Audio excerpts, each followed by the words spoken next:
lakon pagelaran wayang kulit tersebut pasti kita mendengar nama tokoh yang bernama Dewa Yama Adipati.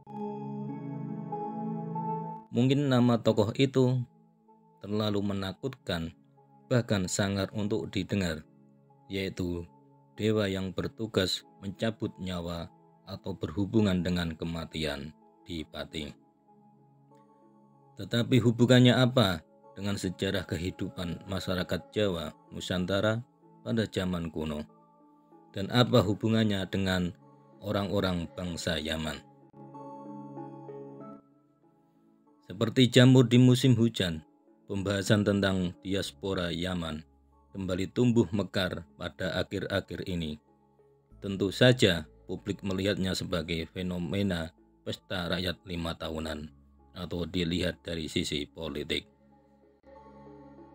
Sayangnya, diskursus sejarah kedatangan diaspora Yaman di Nusantara tampaknya dilakukan separuh hati, dalam artian tidak mengalami penggalian literatur yang signifikan. Mari kita masuk ke bahasan tentang etimologi Yaman. Yaman bisa berarti sisi tangan kanan atau sisi kanan, bisa juga berarti selatan, atau dalam bahasa Arab Yamain yang berarti golongan kanan. Makna sisi kanan untuk nama Yaman mengacu pada situasi ketika orang menghadap ke timur, sisi kanan sama dengan selatan, sisi kiri sama dengan utara.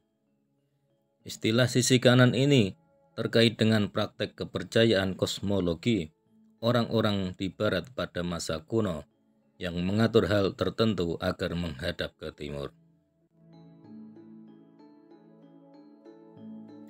Kebiasaan ini masih bisa kita temukan hingga masa sekarang, yaitu pada nisan pekuburan orang-orang di Eropa yang umumnya menghadap ke timur. Kebiasaan ini bahkan terbawa sampai ke benua Amerika. Praktek menghadapkan perkuburan atau apapun yang dianggap sakral ke arah timur dapat ditelusuri kembali ke Mesir dengan Yunani kuno. Ini menunjukkan bahwa praktek ini telah berlangsung sangat lama, ribuan tahun. Tidak mengherankan jika kemudian dalam rumpun bahasa Indo-Eropa ada kata orient atau orientation yang berarti mengatur sesuatu agar menghadap ke timur. Demikianlah dari pendekatan kontradiksi yang dianjurkan Derrida dalam konsep pemikiran dekonstruksi, kita mengetahui bahwa selatan yang merupakan makna dari nama Yaman pada masa lalu menyandang makna sebagai sisi dunia yang semu atau maya, terselubung dan gelap. Kalau di dalam dunia pewayangan di Jawa ada nama tokoh Yama Adipati yang berhubungan dengan dunia kematian, dunia bawah, dunia gelap. Asal-usul bangsa Yaman yang menarik sifat sisi selatan sebagai dunia yang maya, terselubung dan gelap yang kita ketahui setelah mencermati kontradiksi makna kata mengutarakan. Ternyata dapat kita temukan sesuai dengan status dunia selatan dalam konsep mitologi India kuno dan juga Yunani kuno, bahkan dapat kita temukan pada bangsa laut Ponisia. Dalam konsep Lokapala, mitologi India kuno, 4 wilayah menurut arah mata angin dikuasai dan dijaga oleh 4 figur dewa. 1. Indra sebagai dewa penjaga arah timur. 2. Kubera sebagai dewa penjaga arah utara. 3. Varuna sebagai dewa penjaga arah barat. 4. Yama sebagai dewa penjaga arah selatan. Nama dewa Yama sebagai penjaga arah selatan sangat identik dengan nama Yaman yang berarti selatan, bukan? Keberadaan huruf N di akhir kata Yaman dapat diduga membentuk makna orang-orang atau bangsa ini. Ini persis sama dengan yang kita jumpai pada kata Indian artinya bangsa India, ataupun Indonesian artinya bangsa Indonesia. Jadi Yaman pada hakikatnya berarti pengikut Yama atau orang-orang Yama atau bangsa Yama yang menunjukkan berasal dari selatan.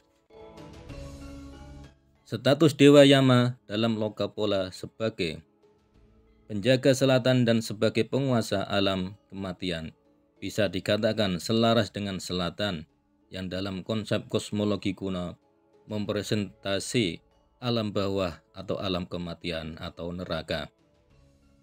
Yang menjadi pertanyaan penting adalah di manakah wilayah selatan yang dalam mitologi Hindu dianggap sebagai wilayah kekuasaan Dewa Yama atau dunia bawah yang menjadi wilayah kekuasaan Dewa Mulkat dalam kepercayaan bangsa laut Polynesia. Tidakkah itu merujuk pada suatu wilayah geografis tertentu, sebagaimana Dewa Kubera yang menempati negeri Cina di utara, Dewa Varuna yang menempati barat, yang kita kenal sebagai India pada hari ini. Barat atau Barat adalah nama asli India. Sementara itu wilayah utara atau yang disebut Uttara Kuru atau dalam pewayangan pernah kita dengar Kurukshetra adalah nama untuk letak geografisnya di sekitar kawasan Asia Tengah. Seperti Tarim Basin di Xinjiang, Cina. Bahkan beberapa penulis menegaskan bahwa Utara Kuru adalah nama wilayah luas yang terletak di utara Himalaya dan membentang hingga lingkar Arktik. Demikianlah, maka Sundaland atau Nusantara tentulah merujuk pada wilayah selatan. Hipotesis ini semakin dikuatkan oleh bukti bahwa kata Sunda berarti selatan. Ini didasari adanya kata Suntas dalam bahasa Proto-Germanik yang berarti selatan, serta kata Sun yang berarti selat dalam bahasa Eselan. Kata Suntas dan Sun, dua kata yang homofon kalau diartikan dalam bahasa Indonesia, yakni selatan dan selat. Asumsi ini dikuatkan lagi oleh tinjauan aspek historis tentang Nusantara di masa kuno, yaitu di masa lalu, pelaut-pelaut yang datang dari Nusantara disebut Selates atau orang selat oleh orang-orang barat. Kata selatan kemungkinan dari kata selat yang mendapatkan akhiran an yang berfungsi membentuk makna lokasi atau tempat dan juga makna gugusan atau kumpulan selat. Mengingat di Nusantara ada banyak selat. Demikianlah adalah menjadi sangat mungkin bahwa orang Yaman yang menghuni jazirah Arab Selatan adalah orang-orang Yama atau bangsa Yama atau pemuja dewa Melkat dari selatan, yaitu wilayah Nusantara pada hari ini. Mereka tidak lain adalah bangsa Polynesia, pemuja dewa Melkat, para pelaut ulung yang menavigasi pelayaran perdagangan antar benua di masa kuno, yang kemudian membuat koloni di selatan Jazirah Arab. Dalam buku The Hadrami Awakening, Nathalie Mabini Keslim mengatakan orang Hadrami dikenal sebagai orang Polynesia yang senang berpetualang. Bukti lain Nusantara, khususnya Pulau Jawa, adalah wilayah selatan yang menjadi wilayah kekuasaan Yama atau Melkat.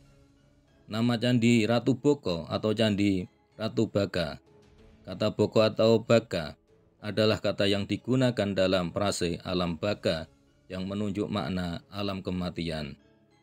Ini sesuai bahwa Yama atau Melkat adalah penguasa dunia bawah atau dunia kematian. Dalam bahasa Jawa, searah Herbiat Ratu Boko artinya Raja Bangau. Ini sangat terkait dengan fakta bahwa Melkat sangat terkait dengan Ibiza, yaitu nama pulau di sebelah barat laut Mediterania yang di masa lalu milik bangsa Polynesia. Nama ibis yaitu burung sejenis bangau. Orang Jawa mengenalnya dengan burung belibis. Kesamaan nama etnik suku kuno di Asia Tenggara, yaitu Thai atau Tai, dengan etnik Tai atau Tai yang bermukim di Jazirah Arab. Orang Tai atau Tai juga dikenal sebagai Tai adalah suku Arab terbesar. Asal mula orang Tai dapat dilacak berasal dari bangsa Khotan yang tanah air aslinya adalah Yaman. 2. Sama-sama pionir pertanian padi. Jika orang Tai atau Tai di wilayah Asia Tenggara daratan dikenal sebagai pionir pertanian padi, maka orang Tai di Jazirah Arab pun sebenarnya juga merupakan pionir pertanian padi di wilayah Jazirah Arab. Asal-usul orang Tai kuno berasal dari Yaman, yang merupakan titik awal dimulainya pertanian padi di Jazirah Arab. Dengan demikian saya melihat orang-orang Hadramaut, yang mana arti Hadramaut itu hadir dalam kematian. Itu sejalan dengan makna Yaman, yaitu alam kematian atau sisi selatan yang bermakna gelap. Demikianlah dari seluruh uraian di atas terbentang wawasan bahwa sangat mungkin penghuni Jazirah Arab pada masa yang sangat awal adalah orang-orang pendatang dari Nusantara, meliputi Indonesia hingga Indochina pada hari ini. Bangsa pelaut yang mendiami kawasan Nusantara pada masa kuno menjadi pelaku utama migrasi ke barat tersebut. Jadi orang-orang Yaman yang datang ke Indonesia pada saat hari ini adalah pulang kampung ke negerinya sendiri.